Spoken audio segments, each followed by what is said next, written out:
Live from the BBC at an undisclosed location, it's Night Calls with Spaghetti and Meatball, bringing you the most unhinged sex, dating, and relationship advice you definitely don't want. And now, here are your hosts, Spaghetti and Meatball.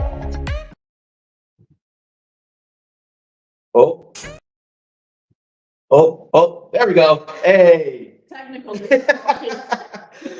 Welcome to Night Calls with Spaghetti and Meatball. And Max. Live studio audience. We love to see it. We are live from the BBC, the Big Black House, at an undisclosed location. And we are going to bring you our unhinged sex, dating, and relationship talk. And we thank you, everyone, for joining us. Cheers to our first show. I hope everyone's ready today. But what do you got for us? What's on deck? All right, so the way we're gonna do this, we're gonna bring you guys a couple like funny sex, dating, relationship articles that we've come across. But majority of it's gonna be your questions, your comments, your topics, and we want to thank everyone who submitted stuff. And if you did it anonymously, that's cool. We're not gonna name names, but also, if we don't get to your question, we apologize because either one, it was very stupid. This is true. We did get some fucking just troll comments and some unhinged like just questions, but we also had to have a cutoff too. So if you submitted a question late, we got it banked for the next show. So don't worry about that. We're going to try to get to everyone's as long as it's a decent question and not anything too perverted. When I say perverted, I mean weird. I'm here for the weird. I don't know. That's what I thought the show was about. Yeah, all here for the weird. All right, so we are live from the BBC, and let's get to our first topic for the show. This came across a man in Chicago. He filed a lawsuit against 27 women over malicious dating posts from a Facebook group.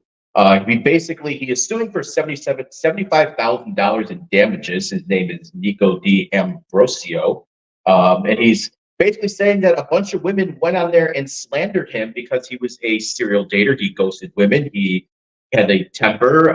Some said he wasn't good in bed. But the Chicago Facebook group for this has 80,000 members. So I read this article and I thought it was funny that the guy was basically suing these women for talking shit about how he's a bad dater and everything. My first initial reaction was, fuck, like I had no idea these sites even existed. And I'm like immediately like, how many of these sites am I on? Because I'm pretty sure there's some pretty negative reviews of me from back in my day. Are you a serial dater? I was. Are you that guy? I was that guy for a while. I did all the apps and everything. I did Bumble, I did Twitter or Tinder. So yeah, it was pretty bad. I don't know. Would you find yourself in any of those sites too? I don't know if they make lesbian sites like that, but I will say I do personally know someone who has been on that website. This person has hit on me at the bar. He's hit on pretty much everyone I know. The younger you are, the better for this guy. So I don't know. I gotta side the ladies on this one. Like, we're looking out for each other. I don't think it's slander. So from a legal perspective, if it's slander, defamation, it has to be provably false. Mm-hmm. Yeah, how are you gonna prove you're bad in bed? Like, are you gonna fuck the judge?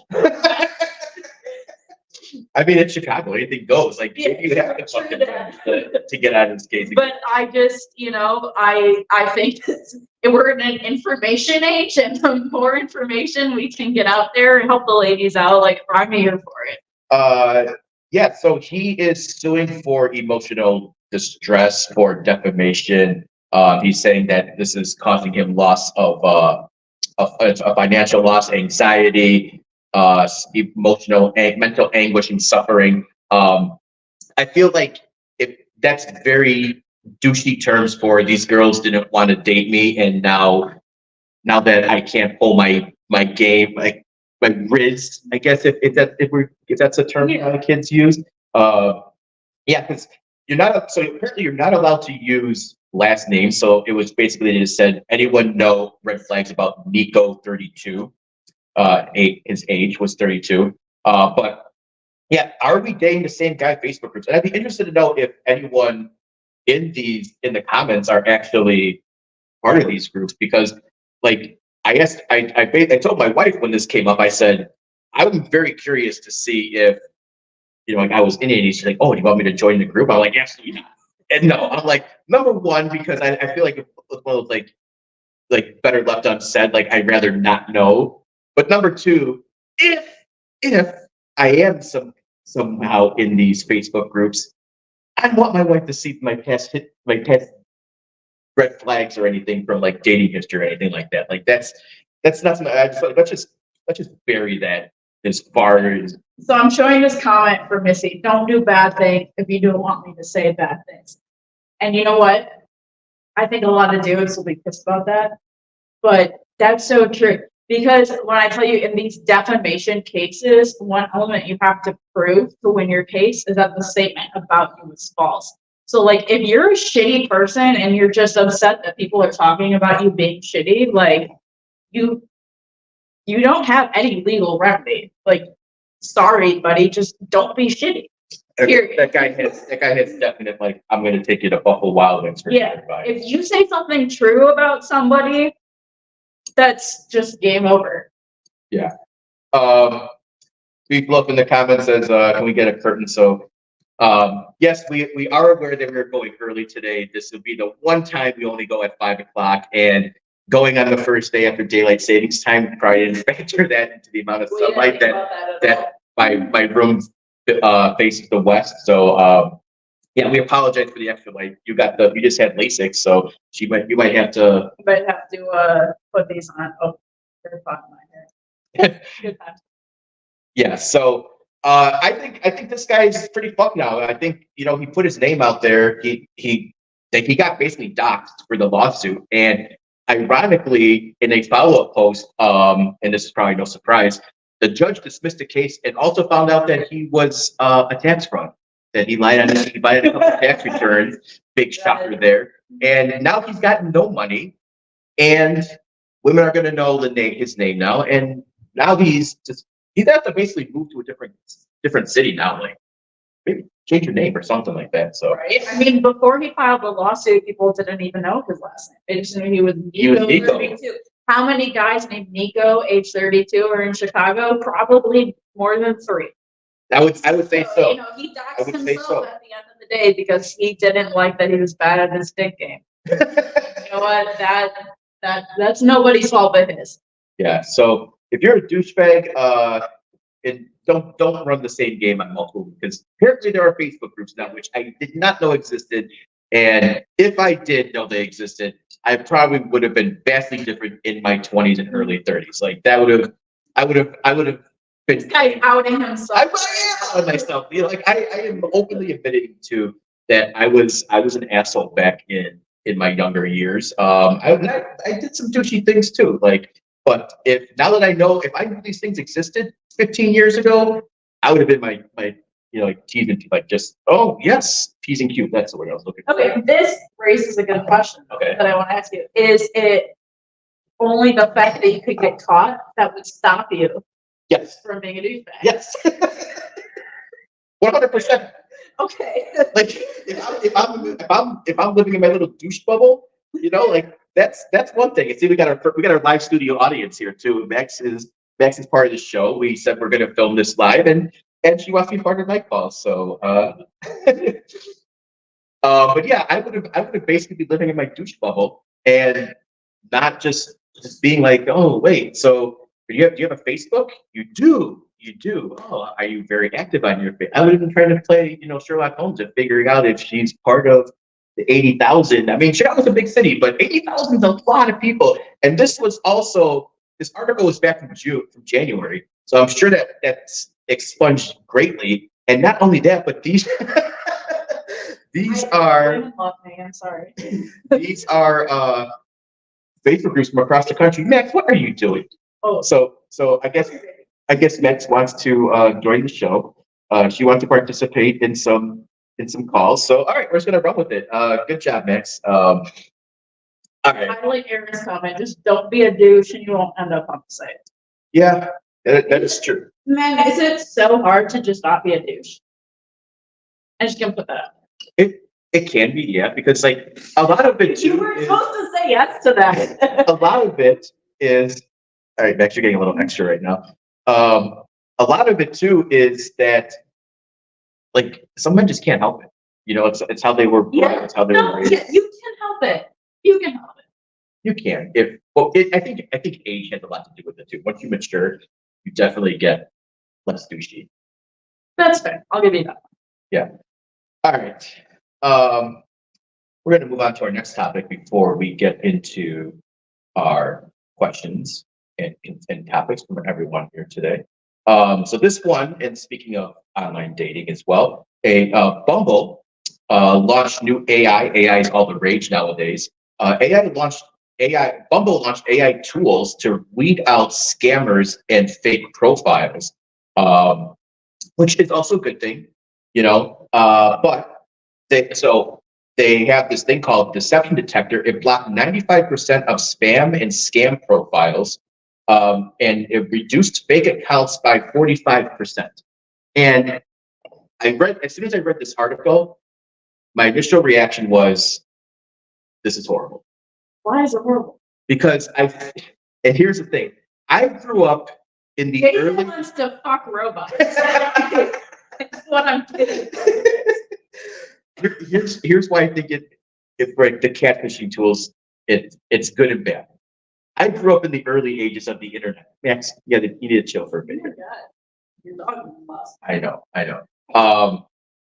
grew up in the early ages of the internet where catfishing was very easy. I feel like if you have not been catfished, you have not done online dating. You have not experienced the full realm of online dating until you get catfished a couple times. Are you saying you have to get catfished as a prerequisite to meeting someone else? It's like you know You met your wife online. Yes. Didn't you? Yeah. Yeah. And were you catfished before you met your wife? No, because I was also like in my late 30s at that point. But Okay, so you're saying that because you weren't catfished, it doesn't count. no, but I have been catfished before. So here's the I grew up in the early days of internet dating. Yeah, we know you're old as fuck. I am old as fuck. Like it's not a shock, you know. But back in the day, before the apps and everything, and before there was, you know, like MySpace and like those early dating sites, you were basically like in AOL chat rooms. Like you would be like, hey, I'm gonna go to like the local Chicago or Chicago singles or whatever, and you had your AIM handle, and you'd be in there typing ASL, you know, for if people don't know, age, sex, location, and Not American Sign Language. you know, and there was in those early days, it was very easy to catfish, and yes, like I had been catfish before, especially in those early days, and what's funny is that you actually pick up on like there's like very easy tells on to know if someone's catfishing you or not. So there are like 5 easy ways to know if you're being catfished. The first one is, and I don't know if this is like if this is from the Ghana thing or like wherever people are catfishing from, because there's all those scams going on. But the first one, they never use the pronoun I am properly. It's always just am. They never say like, hey, I am from Chicago. It's always am. I am from Illinois. It's very weird that they don't know the pronoun I. So they always use the word am. The second one they always use is the word dear. They always call you dear. Oh, my dear, like how you doing tonight, my dear? Like that's always been a big tell that you're not talking to a normal human being, because the only people who call you dear is like your grandma or your aunt. Hello, dear. You know, like not somebody you just met online and who says they're 21 years old from Chicago. Why are you talking to 21-year-olds? I'm talking like this is me 20 years ago. This is you in the 90s. This is the early 2000s. I'm not. Okay. Let's So this is let's right go. when Al Gore invented the internet. This is so. In reality, we have to probably blame Al Gore for catfishing here. Al Gore invented catfishing. You heard it here first. Yeah. blame Gore for that one. Yeah. The other one was always funny was how quickly they want to be in a relationship. Like anyone who catfishes you or is trying to catfish you, they always say like, yes, I'm looking for a serious boyfriend. I'm looking for marriage and stuff like, which is 100%. No one.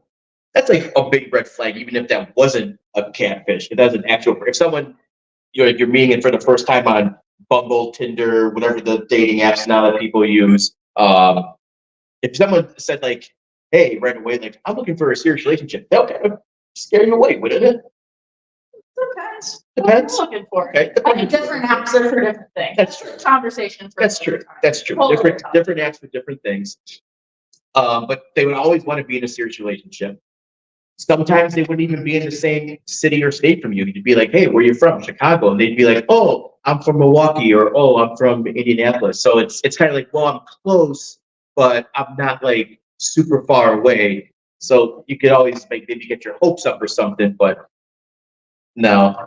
But the biggest key that you know you're getting catfish is if you asked for like, I just wanted a video chat or talk on the phone, and they would say something like, "Oh, my phone's broke."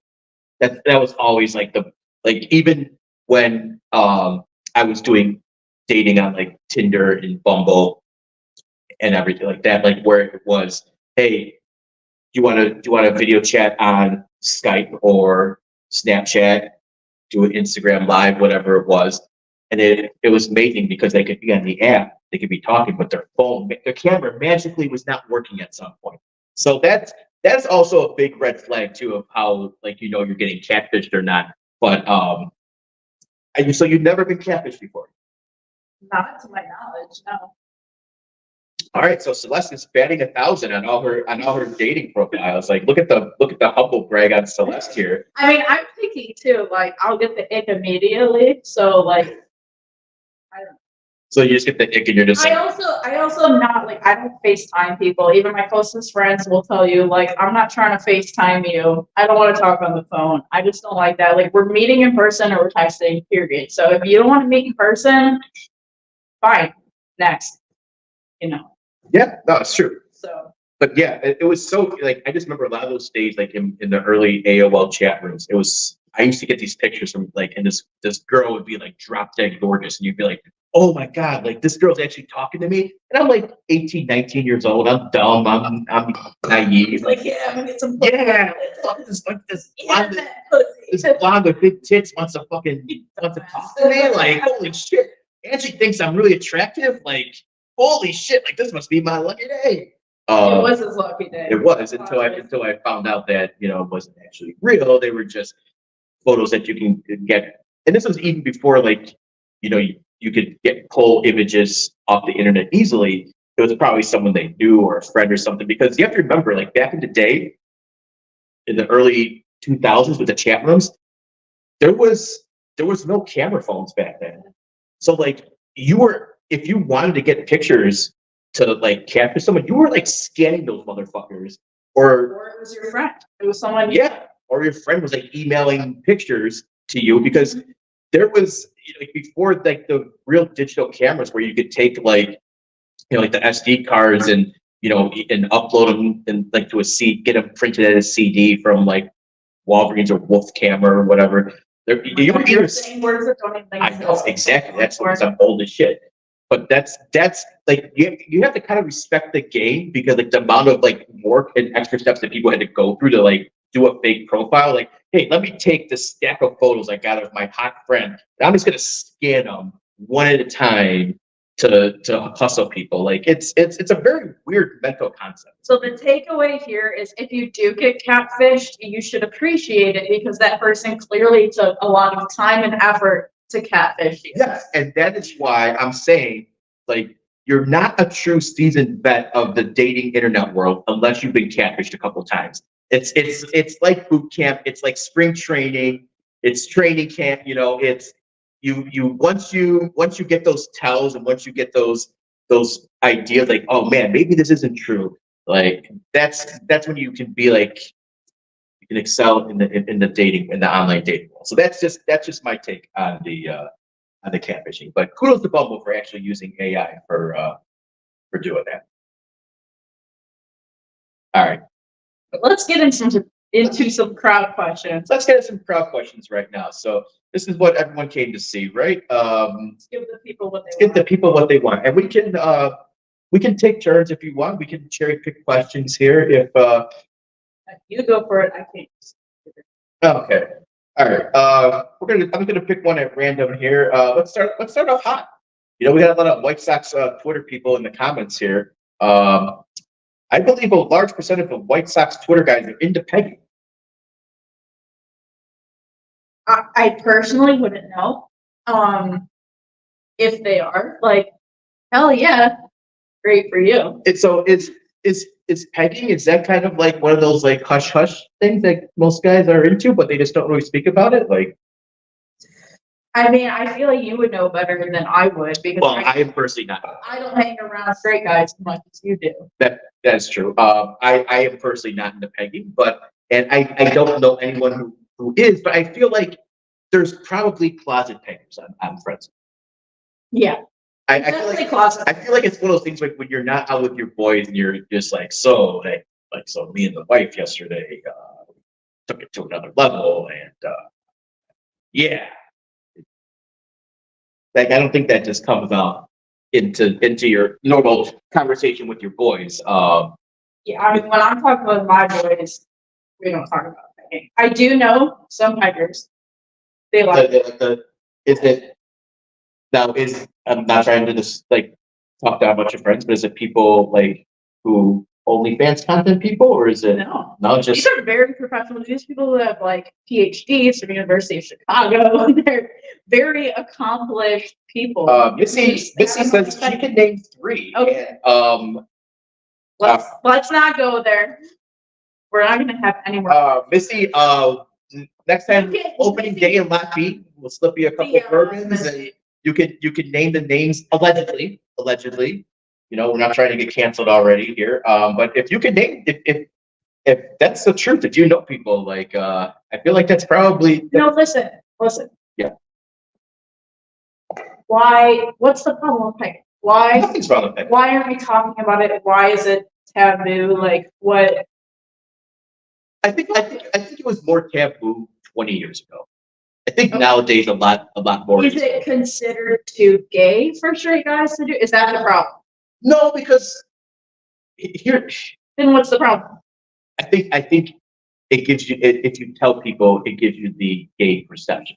I feel like people will assume that you're going to be more open to gay or bisexual activities if you admit that you're into pegging. Is that a problem? Not a problem at all. So who cares? Yeah. Who gives a shit? Yeah. I will say, I also probably will say there's a lot of percentage of guys who are into like a little of the butt fun. You know, like whether it's like getting your butthole fingered or licked or something like that. Like there's a lot of like you get your taint licked. It can be a wild, funky adventure the first time you get your taint licked. Not gonna lie. So I feel like there's probably a big group that are just closet into pegging. And I say we should talk about it more. I mean, when it comes down to it, it's just science. Like if you like your ass licked, okay, that's because we have nerve receptors in our asshole. That's true. It is what it is. Why are we out here being like, ew, they like the sensation that we were born with. Sometimes you take y'all got prostates. You guys love shit up your ass. Hey, you really do. I didn't even know milking the prostate was a thing until I saw Road Trip. There you go. You know, I never knew the milking of the prostate was a thing until I was like, oh shit, that actually is a thing. Okay. So guys can be milked. Robert De Niro was right. You can milk anything. But yeah, I mean, if sometimes you just take a shit and just like, you're like, oh, good. Right? It's the same sensation. What goes out goes in. It's the same thing. Yeah. All right, let's get to. We have something serious up in here. Can we talk about something for real? All right. I'm gonna pull up this. So, what do I do if I have a highly irregular fetish and my partner doesn't know and certainly wouldn't be into it? Want to start with that one? I appreciated this question. I think that you guys should give us more questions like this. First of all, Because this is real shit. Like people, I think first of all, fetishes are taboo in our society. Like they're not mainstream. But because we're in the age of the internet, like if you have a fetish, you can find it online, type it in, you will find it within 0.03 seconds, whatever the fuck Google takes right now. Yeah. If you have a highly irregular fetish and your partner doesn't know, certainly wouldn't be into it. The first thing I would ask you is, how do you know your partner certainly wouldn't be into it? Have you talked about it with them? Or do you feel comfortable talking to them? These are questions you have to ask yourself, because maybe it's something you're actually uncomfortable with asking your partner because you have these societal expectations on you where you don't feel comfortable asking your partner. Maybe your partner is like totally fucking down with it and you're just like, I don't know. You could be both fucked up, you know, you could be both like crazy with the fetishes and like you're like, oh wait, you like that too? And you're Spider-Man meeting each other. Right. Exactly. Like Next there's thing you know, something that brought you and your partner together in the first place. Like the chances are you have something else that already overlaps with your partner. So bring it up with them. And if they're not okay with it, then there's other option. It's 2024. Like people are in open relationships. You can say, well, this is a sexual need I really need to be fulfilled. You can go elsewhere. Or you can say, you know what, this is a sexual need that I feel like I can live without. And I'm totally fine just being with my partner without doing this. So you need to think of your priorities. You need to have open up conversations and think whether or not this is something you really can or can't live without and what you can do. All right. Well, Roxy posted good question here. What is it? What if it's shitting on someone's chest? What about it? Well, I mean, like maybe that's the reason why they don't want to bring it up to their partner, because maybe he or she know that their partner would not be like getting pooped on. I mean, I would not like to get pooped on. That's just me personally. But I will just say, if you can think of it, it's on the internet. So Rule 34. Right. And so that is something you really want. If you want to poop on your partner, you will find someone on the internet that will let you poop on them. Yeah.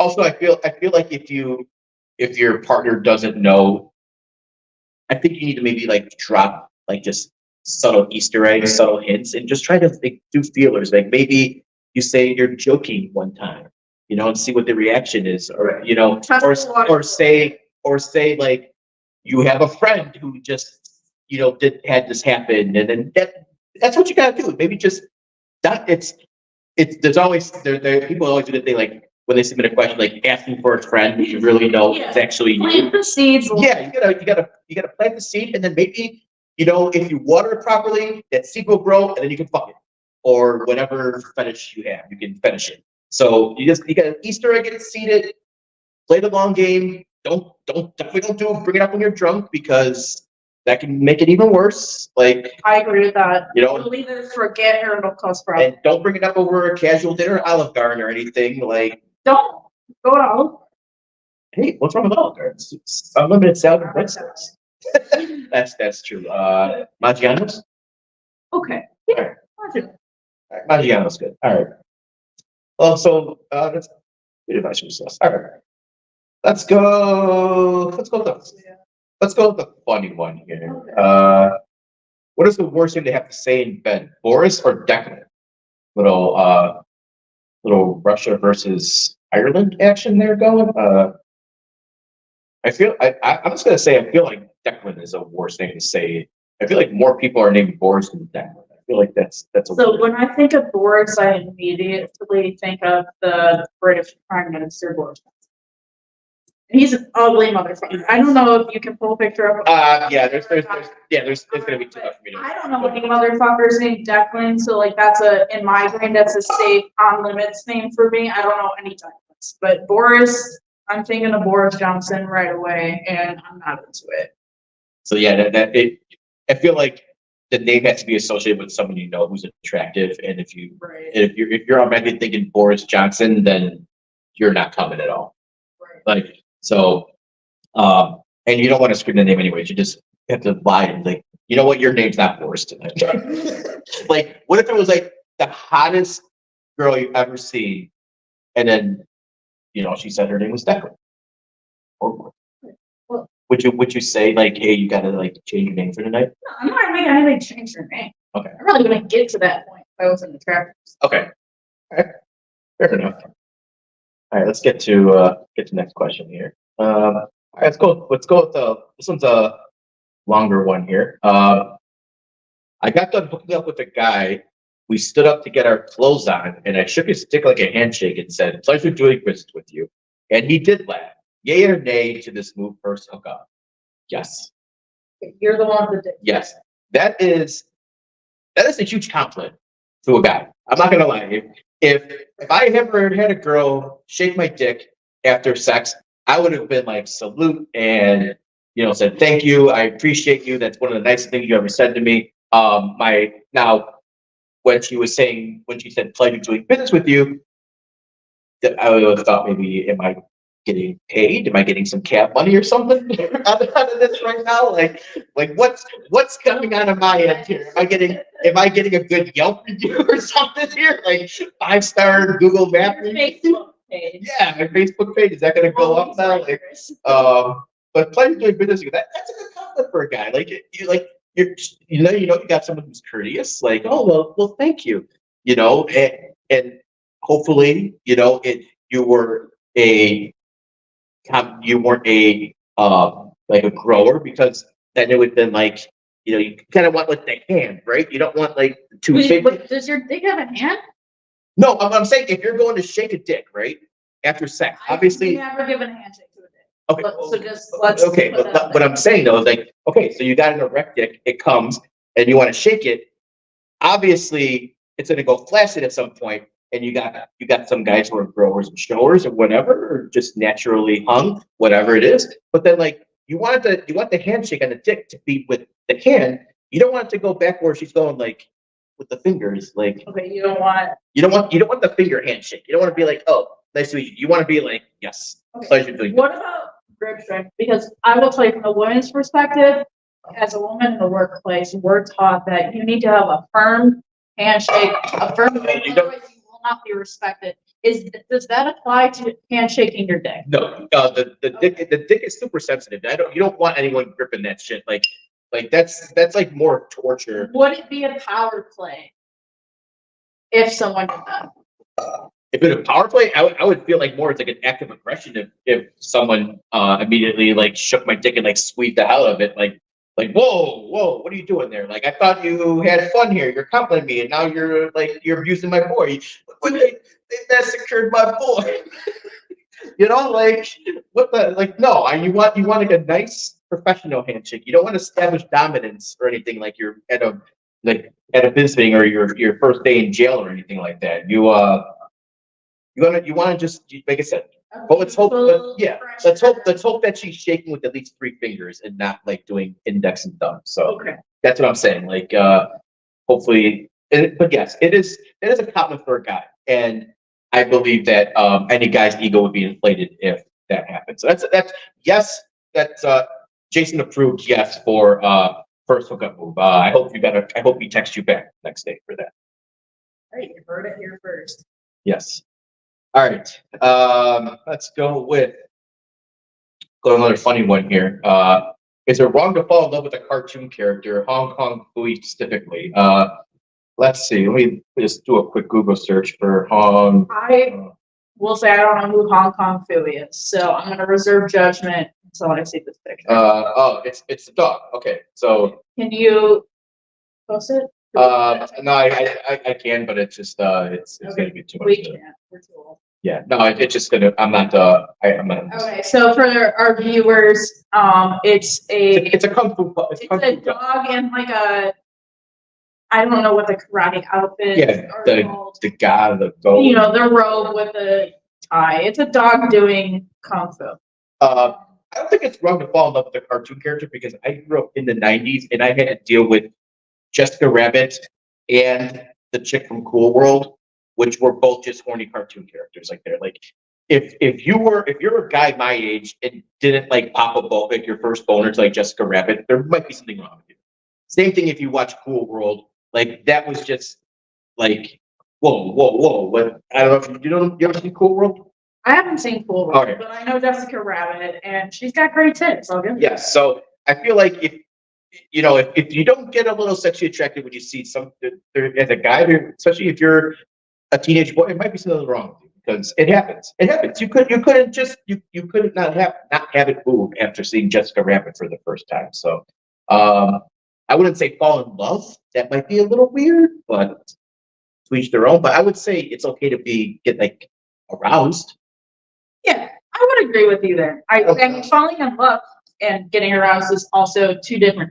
Yeah. It's an emotional. A lot of people confuse like love for lust. Sure, and I think when you're watching TV shows or movies, whether it's animation or live action, you can get emotionally invested in the character. I don't blame anyone for doing that, and I think that's okay to do. So, no, is it wrong? No.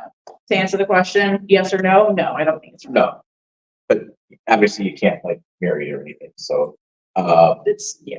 all right, this one is not a love or relation. It's well, more a relationship question, but it's not a sex one. How do you tell your partner that you dislike their taste in music? Easy. You change the station.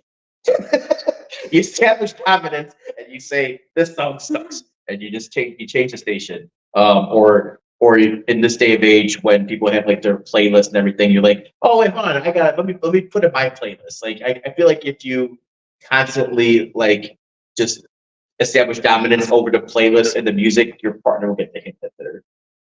It depends. All right. I mean, if my partner were to be like, no, I gotta put this on, I'd be like, is it because they don't like my music or because they're just annoying and need to always have their shit on? You know, I was like, what is the problem? If you don't like your partner's taste in music, like, who fucking cares? Listen to your own music on your own time. If that's what's gonna make or break your relationship, then you have other problems. Like that should not be the cornerstone of your relationship. That should be a minor issue. Yeah, I feel like that's definitely a thing because like I think a lot of people put too much emphasis on we have to have share the same likes and similarities and stuff like that. It's always a plus. Like I prefer if my partner like has. I mean, and honestly, like enjoy more things together. Like I don't know if the man or woman like submitted this, but like just straight up be like, yo, I hate your taste in music. Like you don't have to do like passive aggressive stuff. Like I said, just turn the radio. You know what I'm saying? Just be like, be like, hey, your shit sucks. Like I hate that. Don't need to be that crazy. Like this is not what I prefer. If you know that you have certain music tastes that you do enjoy with your partner, you're like, this is what I prefer listening to. Like, let's put this on. Like, let's encourage that. Sometimes you have to tell your partner that Tom Petty is better than the Beatles, and you just have to go with that. Ask your wife. Well, when I say partner, I didn't mean podcasting partner. Your partner. Hey, I like both on Tom Petty and the Beatles both. So I said that because that's an ongoing running joke for the Bums. It's that we had this debate going on for years: Peter versus John Beatles, Tom Petty versus the Beatles. It's a whole thing. It gets pretty entertaining when we talk about that. All right, let's see. We got a few more left here. Let's keep it running here. How long is too long to mourn a breakup, especially a relationship of less than 6 months? Someone on White Sox Twitter needs to get over shit. Okay, so one thing I will say is I never will tell for someone how long to mourn or to grieve. Everyone grieves and mourns in their own way. However, I will add the caveat that less than 6 months is, I feel like it's at max at that point, it's 1-to-1. It's 1 month for every month you were together. I feel like after 6 months, if you're still mourning a breakup, I feel like it's time to move on. I think this is an interesting question because I've been with people, like take person A and person B and say I've been with person A for 3 months, I've been with person B for 3 months. And I might have been way more connected to person B in my head. Sometimes when you think they're the one, and when person B just like fucking pulls that out from you, you're like, I mentally planned my whole life around this person, like I was so in it. Maybe that wasn't the right thing to do. Maybe you shouldn't get invested with someone that quick right away. Then you have person A, you're just like fucking over it, So like to answer the question, no, like there's not a time frame. Like that's I think a toxic way of thinking about getting over things, whether it's a breakup, whether it's a death of a grief. You can grieve a lot of different things. You can grieve a career even. Sure. And so to put a time limit on that, I think is a really toxic viewpoint. Do I think that some people refuse to move on? I think that some people, yes. I think some people are stuck in their ideas of what they want and think that if they just did something differently or if they could change the situation, that it can all go back to how it was and they can live happily ever after. And it's usually not the case. So I think as long as you're not delusional about it, take the time you need to grieve whatever it is. All right, so I'm gonna bring up a scenario that's happened in my life for a friend of mine. And I'm not gonna name names with anyone. I had a friend who I used to hang out with pretty regularly. She started dating this guy, and they were kind of toxic. He was not good for her, basically. So they were on and off for 8 months. He tragically died in a car accident. Yes. This happened. He died while they were broken up at the time. It was recently. They just recently broke up, but he died while they were currently separated. This was in 2018, and to this day, she's still mourning him 6 years later. Now, we all were like, okay, like we gave her time to grieve. We did like a memorial service for him. We did everything, but she doesn't hang out with us anymore, mostly because she talks shit to a bunch of people who, and I guess it's kind of rightfully so, but like some of our friends were talking shit that she was still grieving like a year or two later, and she talked shit back, and it was just like friendship dynamic blew up there. It was even to the point where she named her dog after him. That's a step. Yeah. In a certain direction. Yeah. So it's weird because like and we all like wanted her to grieve in her own way, but then it was like, okay, like it's been 6 years, and like on the death of his anniversary, she always posts like, I miss you. And I also feel it's weird. It's like if you're trying to get a new relationship with someone, it's like, oh, your dog's got an interesting name. What's your name your dog after? And it's like, oh yeah, my dead boyfriend. Like that for a guy, like I would feel like that's like red flag right there. I don't know if that's if other guys would think that, but like, and it's like, oh, like were you guys engaged? No. How long did you date? 8 months. And like, oh, so you named your dog.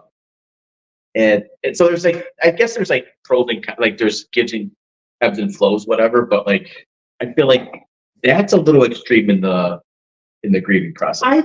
I honestly think it depends. I think every relationship is different. I mean, this hasn't personally happened to me. I think there are people who I've met who, I'll say, I recently, one of my friends from middle school recently had twins, and she had twins with the man that she's been with since 7th grade. And I think when you know and decide to be with somebody that young, like sometimes when you know, you know. Yeah. I think putting a time limit on anything would be problematic. I do think that I'm pausing because I don't want to word this poorly, but I think there's two directions you can go with this. One, you can have someone who genuinely has those feelings and is really, really feeling that loss horribly. On the other hand, you can have somebody who is just milking it for all it's worth. And I think we have all known people on both sides of the spectrum who some people they deep down they know that this person wasn't the end all be all, but it was something that happened to them, and they want that sympathy. These are people who are often like insecure. I'm clearly speaking about a friend in personal experience. But yeah, I mean, there's no time limit on it. All right. Yeah, I agree. I think everyone agrees in their own way. All right. Yeah. Hello, Pupper. Max. Your puppy probably needs to switch to daylight savings then. All right. Let's gonna go with a big boy question here right now. All right. Recently hooked up a few times with a longtime crush, something I've dreamt about for years until we started hooking up drunk. We were getting it on, and she slipped a fart out that could only be described as the ape housing at Brookfield Zoo. The first time it happened, I powered through and didn't say anything and chalked it up to an accidental passion release. But then again, this weekend, she came over drunk and bada boom, she could have cleared the room. Sex is so good, but it's rough, and she acts like nothing happened. What should I do? All right, just take that off right there. What you do is you fart in front of her. You establish fart dominance. If she's gonna fart in front of you and not call it out, you just gotta be like, you know what? Go get that crave case from White Castles, load it up, and then right before she comes over, just let him fucking rip. Establish fart dominance while you're in bed. Because then you're not gonna be able to hold it, like if she's riding you or you're on top, whatever. Establish fart dominance. That's my only advice. You know, I don't necessarily disagree with that. I mean, you gotta see whose fart game is strongest. Yeah. If she's gonna okay, I get it. Like, it sometimes, you're on top, whatever you're doing sex. It happens. It happens. You're drunk. Sometimes the pussy farts. Yeah. Sometimes you actually fart. Farts happen during sex. But if it's repeated and it stinks, you gotta outstink her. That's the only way. You gotta make it like so bad that she says something, and then you just gotta be like playing off like, well, I thought that was the vibe. Yeah, I thought like stinky fart sex was like our thing. I'm just trying to emulate your energy. Like I thought we had we're sharing body energy. Yeah. So that's the only way you do it. It's just go get the Taco Bell, White Castle, fart down. Okay, question. What if you get into a power struggle over your farts? Then what? Like, what if both of you want to be the dominant partner in the sexual relationship? What are you gonna do? I mean, it's just look, everybody has their roles in a relationship. So either you're gonna be the farter or you're not. And it's gonna be a little getting to know your partner and give and take. It might be a little back and forth, but eventually it's gonna come out who is the established partner. And maybe that's her thing. Maybe it's just she's a partner during sex, and that's just her way of showing she loves you. It's fair. Fart to show your man you love him. Yeah. That's our official advice. But also girls don't fart. I thought something everyone said on Twitter, like girls don't fart. All right, let's go with a funny one here. We got a handful left. Top or bottom? Well, if I wasn't an answer, I'd be a top guy. I wouldn't be a bottom guy. So I'm a true switch. This has been tried and tested with people, all genders, and there's quizzes online where you can answer questions, and they tell you all of your proclivities. I am a true switch. Okay. Till I die.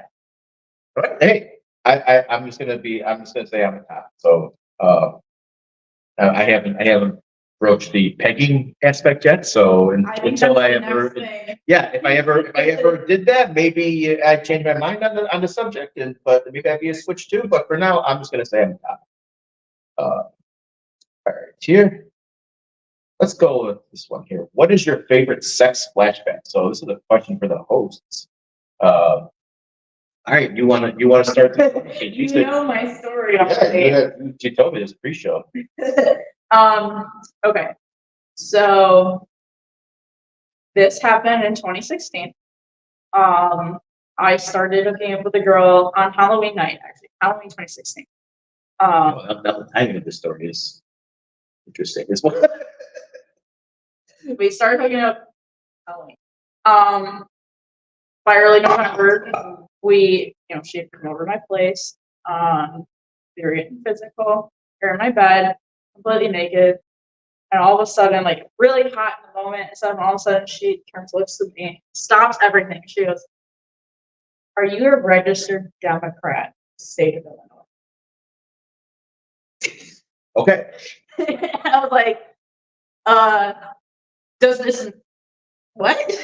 So I was so caught off guard by that question.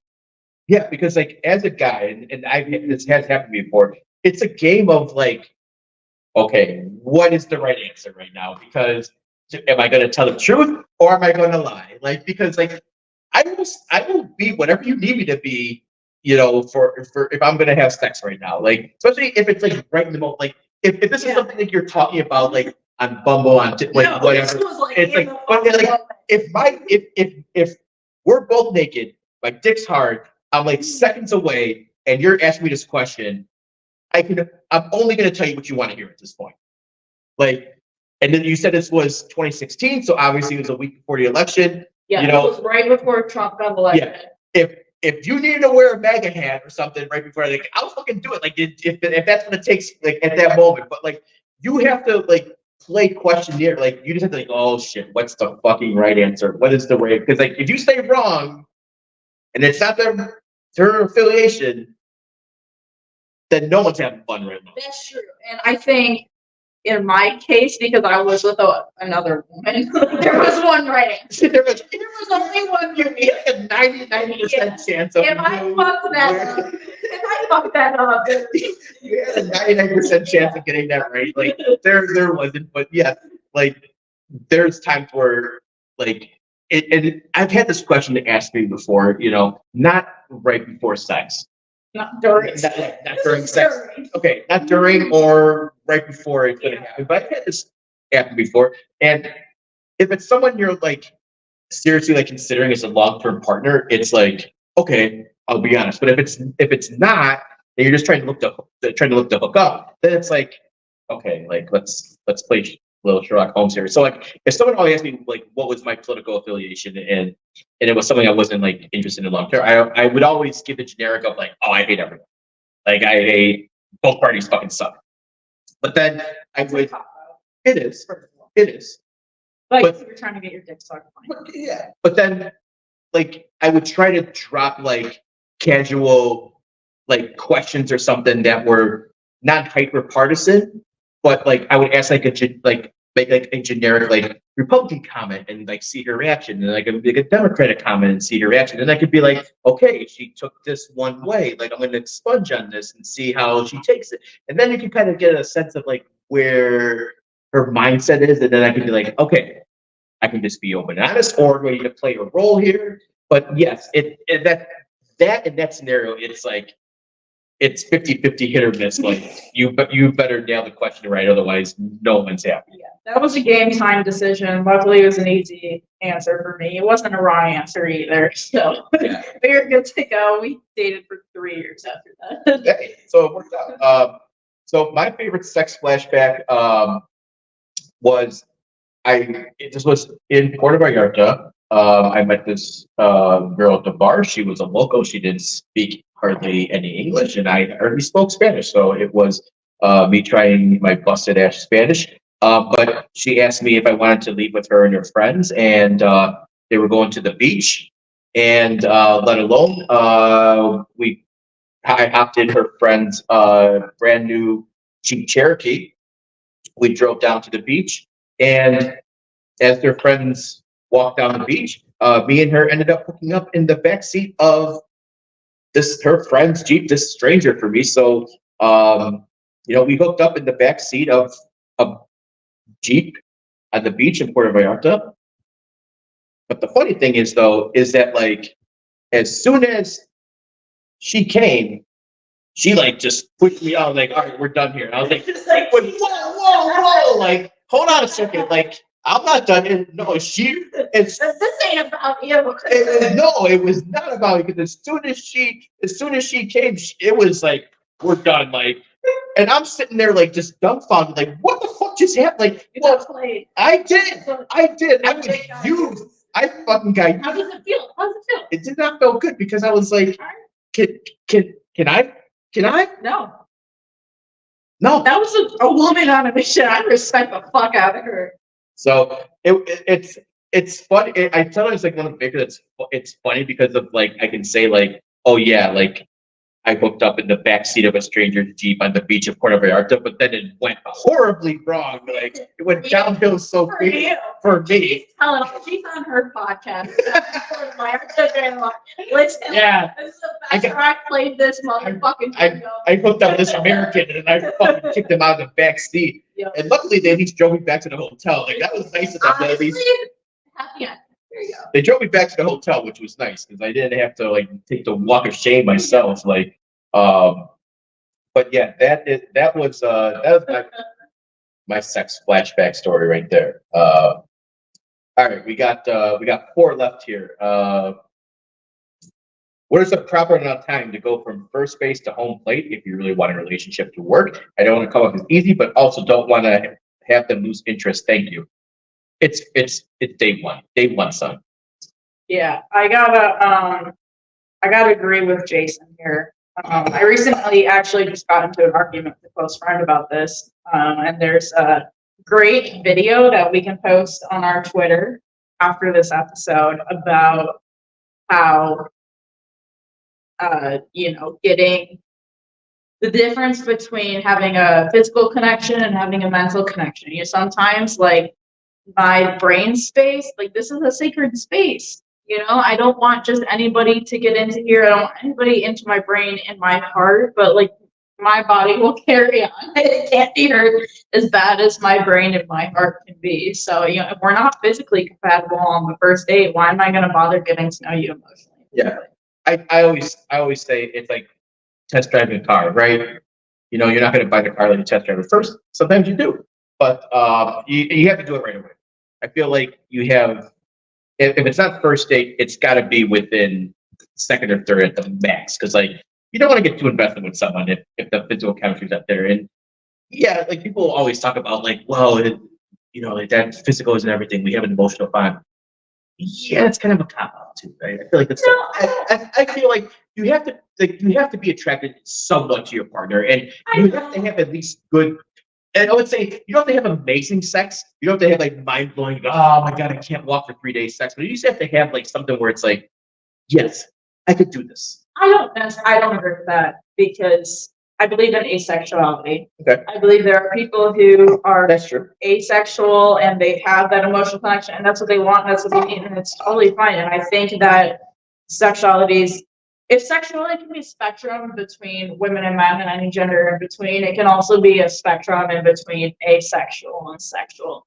So I don't think that it has to be if the two people agree that it's not the crucial part of the relationship, like that's more power to them. Okay. Personally, like I enjoy it. I would like to be part of my relationship. Like if it's going to be something that's going to happen on the reg for me, then I'd rather know right off the bat that I enjoy it before I invest in you emotionally, because the emotional part's the hard part to get over. So yes, that's where I'm at with it. Because they always say the physical part's easy because the easiest way to get over someone is to get under someone.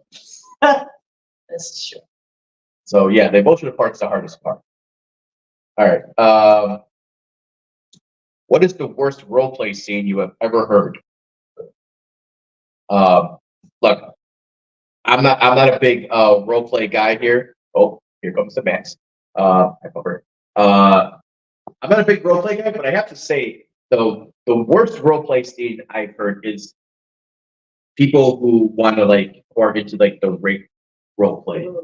Like that, like I can't believe there's actually like a group, like there's whole like groups of people who are into like recreating rape and everything like that, like consensual rape and stuff like that. Like that to me, that's very weird. I think that's probably the worst role play. Max, all right, come on. done. We're role playing. Oh, I'm sorry. You are role playing. No, I agree with you totally there. Like, I mean, I go out there and I want to be the person that's like, I'm cool with anybody's wherever they want to do. Like, I'm progressive, blah, blah, blah, whatever. But there are some things that personally make me uncomfortable, period. And that's one of those things. I would agree with you there. Yeah, I think between that and like anyone who wants, I don't know, I don't know if like the furry play is considered role play or fetish. I think that's better. Is it? Yeah. Okay. So yeah, then I would say like the rape stuff is probably the most I would say that's the worst I've heard of. All right, we got let's see, let's go with this one next. One time I rejected a guy who ended up dating one of my best friends shortly after, and then my recent ex ended up dating another one of my best friends. We all got drunk at a Halloween party and stayed over together. They were mad at me the next morning because both of them hooked up with their respective guys the night before, and both of the guys accidentally said my name, Karma. Okay, I have a lot of feelings about this. What I'm hearing is that you rejected two guys essentially, and then your two, this is screaming heterosexual to me, your two girlfriends hooked up with the guys, and then they were hung up on you and said your name, Karma. Like, what do you mean, Karma? Your best friends did nothing wrong. Your best friends just hooked up with guys that you had previously been interested in. Like, who is this Karma for? I don't understand. Yeah. Why you call it Karma? No, I think it's definitely not Karma. If they said your name, it's not Karma. It's just they could have been drunk but it's definitely not Karma. All right, we got one last one here. Do you believe in the 3-month rule? 3 months into the relationship is when you figure out who the person really is. Yep, I agree with that because I did not fart around my wife until about 3 months. It's farting when you know the person. Yeah. It's like for guys, I think it's like at least like 2-3 months before like you're comfortable enough to like I feel like that's when you feel the most comfortable. Like, okay, I'm gonna let the first one rip. And this is not going back to our earlier point of establishing fart dominance during bed. This is about being comfortable. This is about being comfortable. And I think like, yeah, maybe you don't like for guys, it's like you don't let the first fart like be like the first fart doesn't define you. Right. You don't want to be like the most deadliest fucking worst thing you ever dealt. You want it to be like a little like it's like a little toot. And then if you both have a yuck like you fart in front of me, and then you're like, it's on now. Okay, she approved. It's going. We're going 0 to 100 real quick on the parts now. So yeah, I think that's definitely I don't try to. I always used to tell girls when I would go on dates with them, and this is more when I was in my mid to late 30s, was I'm just gonna be myself from now on, and you're gonna like it or you don't, because I did put on the facade in my 20s and my early 30s. I did. Who do you want me to be? What do I need to say? What do I need to, like just to get you to like me, to get you into bed? Like I did all that stuff, and it never worked out. So I was like, you know what? I'm just gonna be myself, and if you don't like it, then that's fine. I'm not gonna fart in front of you on the first date, but like I'm just gonna be myself, and just if I say something that's a little brass or perverted or whatever, it's just gonna happen. And if you don't like it, then I'm just gonna move on, because like if at this point, like I didn't have 3 months to wait to take the mask off, and then you'd be like, yeah, I don't like you, and then I just wasted 3-4 months on nothing. So I feel like if you're younger, you can maybe get away with it, but like, yeah, I would just do it as soon as you can. Yeah, I mean, I'm a strong believer in there's somebody for everybody, but that only works when you're being yourself to begin with. So if you're being someone you're not going to find your person, because you're going to attract people who are attracted to whoever you're giving off. And so, I mean, if the person you really are is someone who farts a lot, which is what we're talking about here, then like just fucking do it. And like, you know what? There's gonna be a ton of people into that. Yeah. And there's gonna be a ton of people not into that. So you got to be patient, find your person. In terms of the 3 months rule, I've heard of that. I've heard of like the 30, 60, 90, like 30s when people take their mask off, 60s when they show their true colors, and like 90s when you're comfortable enough to have sex with them. Like, I'm sure that rule works for a lot of people. I'm not one into arbitrary rules. Like, I think every situation is different. Yeah. So if that's what you want to go with and that works for you, like, hell yeah. And if you want to do it a different way, also hell yeah. Yeah. Just be yourself is the most important thing, I think. All right, and we're gonna end the show on one funny thing. You guys, I don't know if you saw the viral meme the other day of the women at the Warriors game. I am gonna try to show this picture real quick here. You gotta show that. Share screen. You guys all seen this picture of the women, big boobies, cheering on Steph when he was doing his thing. Let's stop it. Real quick. So it turns out that woman, she was a $900 an hour hooker. Her name is Catherine. Okay. Catherine. Escort, not a hooker. Sorry, I meant to say escort. Sorry, that was. She is a San Francisco escort for $900 an hour. Yeah, because hookers don't go for $900 an hour. Like, so we don't say hooker.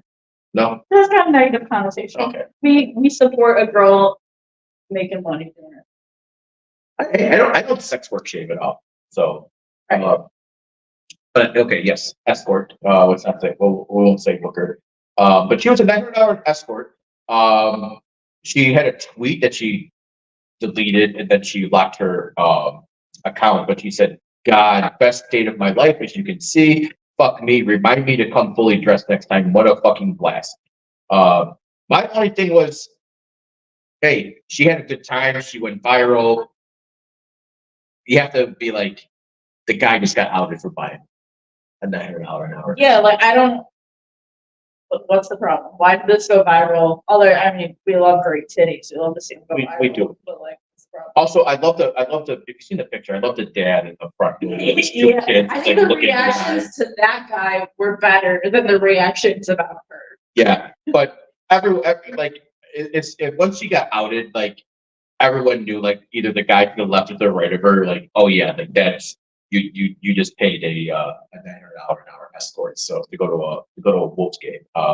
So that was I didn't even know that escorts went up that high. I guess they Hey, inflation. can't afford like price. Okay, but that's cool. But hey, good for her. Like she went viral and now she's hopefully She she got gets the more bag. Hopefully her date had a great time. Like Steph Curry had a good game.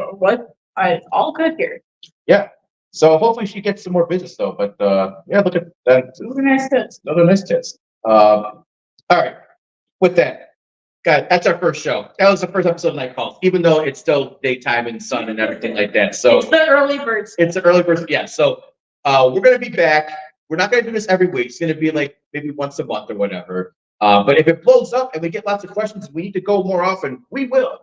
Like supply and demand, people. So if you want us more often, you tell us you want more often. But for right now, we're gonna keep this probably like a monthly thing, and it's gonna be more at night. But we want to thank everyone for joining us on our first episode of Night Calls. We hope you guys enjoyed it. We thank everyone who submitted questions, comments, topics, even if you submitted stuff that didn't get aired because it was just dumb. Yeah. But we appreciate you if you even submitted weird, dumb questions, which we know you knew we weren't going to talk about. I don't know if you were trying to troll us or whatever, but we still appreciate you taking the time to do that. And if we didn't get your question, we still have it banked. We're going to be talking about it next show because we're trying to keep questions to about like that 15 range. We don't want to do anything too crazy, too long. So, but guys, everyone, thank you so much. Thank you again. It's Spaghetti. It's Meatball. We'll catch you next time on Night Calls. Signing off. Thank you.